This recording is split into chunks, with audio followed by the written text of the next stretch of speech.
So Laois 227, Antrim 221. I'm delighted to be joined here by Damien Carter of Laois GAA TV, who's going to look back at this game with myself here. I suppose in the end, Damien, as a Laois man yourself, you must be buzzing with that victory. I suppose Antrim were coming in as favourites, but in the end, you're the one that has turned them over. And once again, we'll play Leinster Senior Hurling Championship hurling once again next year. Yeah, tremendous victory for Laois hurlers, and one that was badly needed within the county.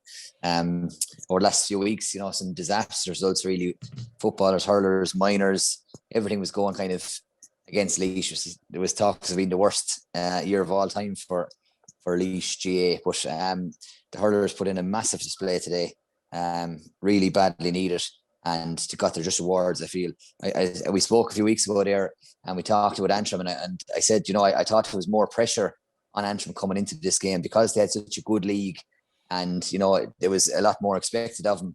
And I think that kind of showed today, especially in the first half, and especially in the first quarter, if you like, before the first water break. I think Laois really dominated, and Antrim seemed nervous in the first half anyway.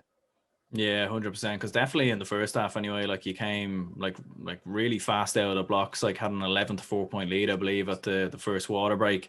Like Antrim did seem very flat indeed, and did it even surprise you a bit? I suppose, like how quick you did start, out of the blocks. Considering that I know Antrim were coming on the back of that Dublin loss, but obviously you were coming on the back of a very tough loss to Wexford, and obviously a tough league campaign as well. So did that surprise you? And anyways, how quick you were kind of coming out of the blocks? It did. It surprised me big time.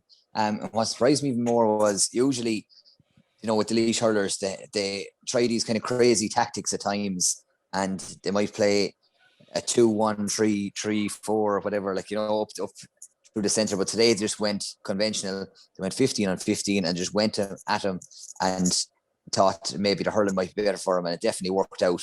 A credit to Cheddar Plunkett. I'm, as the dogs in the street know, in Laois here now, I'm one of Cheddar's biggest critics around the place, but he got it right today.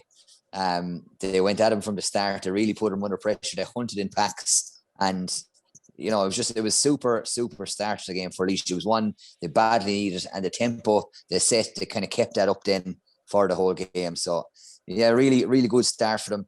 And I felt a few things that they did today that I haven't seen them doing throughout the year, and one of them was the use of Enda Rowland's puckouts, especially in the first half.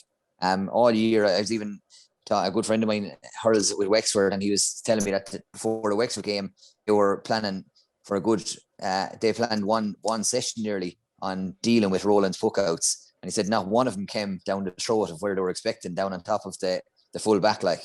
And then you see today three puckouts in the first, I'd say 10 minutes, landed straight down the neck of him. And Roddy King, in fairness to him, he wouldn't be a man that would lip up and win a high ball coming down like that, but he's a brilliant reader of the game, and he broke free and got two. He's got his 2 points from them puck out. So just small things like that, small changes that they hadn't been doing before, I think really came to the fore for Laois today. Yeah, 100%. And obviously in the second half, like you had Ross King who got sent off. And obviously Antrim looked like they were coming back into it at one point. There was a 2 point, deficit at one point there going into the final 15 minutes. Like, was there any worry that maybe just kind of going into the final 15 to 20 minutes, there might have been a bit of nerves, and maybe with the fact that these were down to 14 men, I think he's might even been down to 13 men at one point as well. It was definitely looking like at one point that Antrim were going to turn it around. Definitely so, yeah. Like, it was a cracking game, in fairness. It had everything. And as you said, they were down to 13 men, and they were down to actually 13 men for about 7 or 8 minutes, because Sean Downey got his sin bin, and just as Antrim missed the penalty, and next thing there was a red card in the 48th minute from Ross King. So for 7 minutes there, and in fairness, Antrim brought them back, put them to their pin or their collar, back to 2 points. But they missed one vital score there, I think, at that stage, and allowed Laois to come back. And in fairness, Willie Dunphy, and I'll talk about him in a few minutes, but he showed great courage today, and he won one ball where he had no right to win it whatsoever and put it over the bar. I think that kind of settled Laois and kind of got them back into their routine and back into their game plan. And before he knew it, Sean Downey was back on, and kind of it settled them. They took off again there from that. But like we talk about, as I said a few minutes ago, I think the game had everything. It had controversy, it had sin bins, it had penalties, red cards, great goal chances, some great goals taken. and just a cracking game of hurling.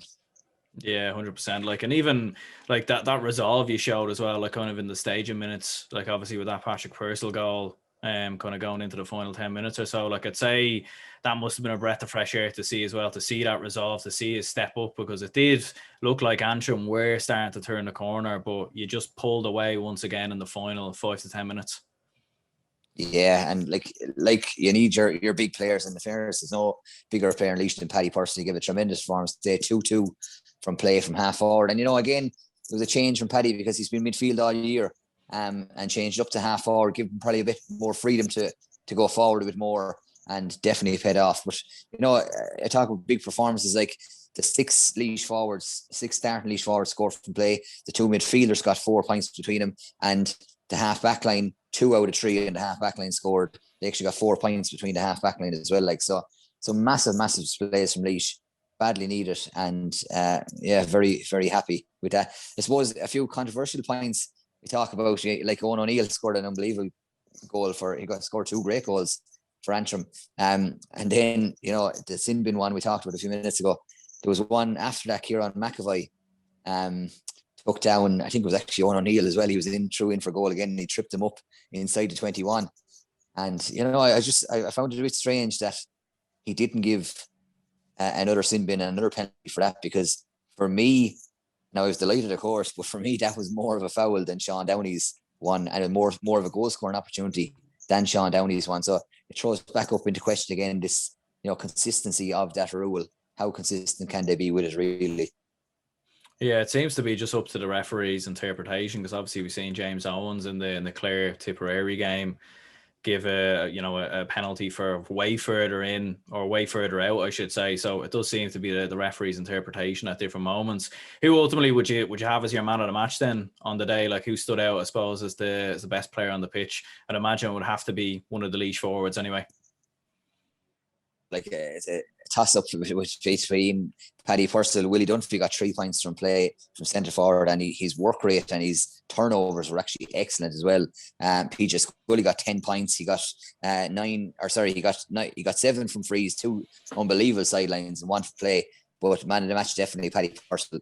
2-2 from play, as I said, up into a new position. It's not a position that he's unused to now. He does hurl with his club half forward a lot of times as well, but giant performance from him, and delighted to see him get 2-2, and definitely he'd get my nod for man of the match today anyway. And I suppose onto the qualifiers now. Obviously in the next game, I mean, it could be a reunion with Clare again. We'll have to see how the draw kind of goes. But how would you feel kind of going into the next game? I suppose the pressure is off now. Like, you're staying in the Leinster Championship anyway, so it's a bit of a free hit now in many ways. A bit like maybe what it was like when he's played Dublin there a few years ago. Exactly, yeah, exactly. And like, they've 7 days now, and Laois seemed to work well on that last year, or 2 years ago, 2019, when they won the Joe McDonagh. I think they had 6, maybe 7 days before they played Dublin in O'Moore Park that day as well. And everyone was saying, it's not enough time, and they'll be tired, and they'll be this and that. But they gave a tremendous performance again. So listen, it's a free shot now. It's a free shot against one of the big guns, as you said there. They nearly almost turned over Clare last year. I think they could possibly face is a Cork or Waterford either in that draw, whenever that draw is made. But as I said, it's a free shot. I don't think they'll fear whoever they play, because I think the big thing is they need to go at it the same way they did today. They can't go at it the way they did against Wexford, where they're dropping back, they're allowing freedom of puck out, because you see the difference, I suppose, between Antrim and Wexford. Even 2 weeks ago, like, Antrim were taking the short puck outs, but then before they hit the 45, there was either a big tackle coming in, or there was a long delivery, which didn't really result in anything for Antrim. Whereas Wexford were allowed to come up to the 65, even up to midfield unchallenged 2 weeks beforehand. So I think if they showed kind of that dedication and that fight in the next weekend, I said I'd fancy them to give them a rattle, maybe not turn them over, but at least be competitive. And that's where Laois are at the moment. We need to be competitive in these matches anyway, not coming out on big, heavy defeats to the likes of Wexford, Cork, Waterford. So hopefully that's the case next weekend. 100%, yeah. Like, and I suppose, like, obviously for Antrim, I mean, their season's over now. I mean, where do you think it's all gone wrong for Antrim in the end? I mean, a lot of people had them as potential outsiders to beat Dublin, and I think everyone really would have fancied that they would have stayed up. And given how well they were in Division One, comfortably staying up, it's back to Joe McDonagh Cup hurling now in 2022. And when you look at Offaly potentially coming up, and I think Westmeath are leading Kildare at the moment, so like whoever doesn't go up, and then obviously Kildare are improving as well, so it'd be tough for them next year. Definitely will. And just I suppose to answer your first question, where I think what went wrong for them was possibly kind of supposed to like maybe a 5,000 kilometer or 5,000 meters, I should say, race, you know, in the Olympics or whatever.